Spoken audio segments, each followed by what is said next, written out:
আসসালামু আলাইকুম বন্ধুরা, আপনারা সবাই কেমন আছেন? আমরা সবাই ভালো আছি। Welcome back to my channel. আমার ছোটো ভাইয়ের ছেলের আকিকা, তার জন্য আমরা নিজের হাতেই রান্না করব। বাবুর্চিও আছে করবে। আমি এখন রোস্ট তৈরি করার জন্য সমস্ত মশলাগুলো আগেই তৈরি করে নিয়েছি। আদা বাটা, পেঁয়াজ বাটা, রসুন বাটা, ধনের গুঁড়া, জিরা, রোস্টেড মশলাও ছিল আলাদা, জয়ফল, জয়ত্রী, পোস্তদানা, সমস্ত মশলাই আমি আগে কমপ্লিট করে রেখেছিলাম। তারপর আমি রোস্টটা তৈরি করার জন্য রোস্টের মাংসগুলোও ভেজে নিয়েছি। নিয়ে মোটামুটি আমি পেঁয়াজটা ভালো করে ভেজে নিয়ে মশলাগুলো কমপ্লিট করা ছিল, সেগুলো এক এক করে দিয়ে দিয়েছি। দুধটাও আলাদা গুলিয়ে রেখেছি। মশলাটা ভালো করে ভেজে আমি রোস্টটা আগে তৈরি করে নিব। টক দই গুলিয়ে রেখেছি, বাদাম বাটাও দিয়েছি। মোটামুটি সমস্ত কিছু দিয়েই আমি আগের থেকেই কমপ্লিট করে রেখেছিলাম মশলাগুলো করে।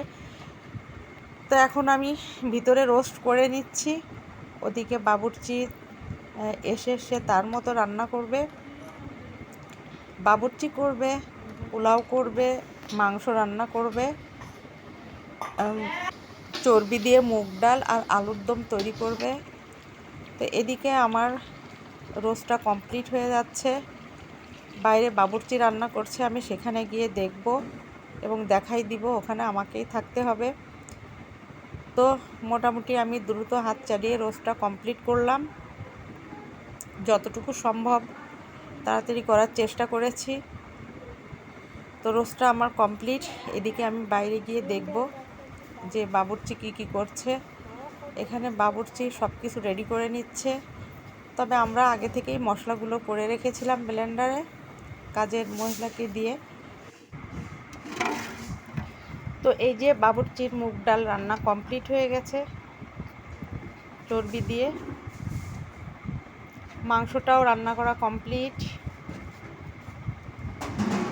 অন্য পাতিলে এই যে রাইসটা হচ্ছে, পোলাওটা হয়ে গেলে হয়ে যায় রান্না করা।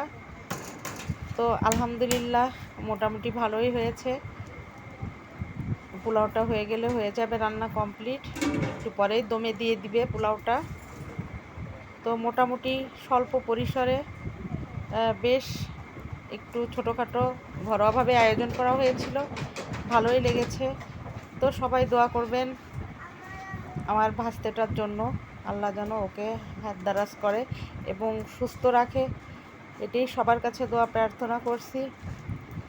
তো এই যে রান্না কমপ্লিট হয়ে গেলে লোকজন, মোটামুটি গেস্ট যাদের দাওয়াত দেওয়া হয়েছিল ওনারা ভিতরে এসে গেছে। এখন পোলাওটা নিচে দমে দিয়ে এদিকে আলুর দমটা বসিয়ে দিবে। আলুর দমটা কমপ্লিট হলে রান্না কমপ্লিট হয়ে যায়। তারপর আমরা সব গোছগাছ করে আস্তে আস্তে সবাইকে খাবার দাবার দিয়ে দিব।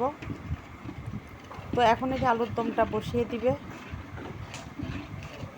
তো আপনারা সবাই ভালো থাকবেন, সুস্থ থাকবেন, আমাদের জন্য দোয়া করবেন। আল্লাহ হাফেজ। না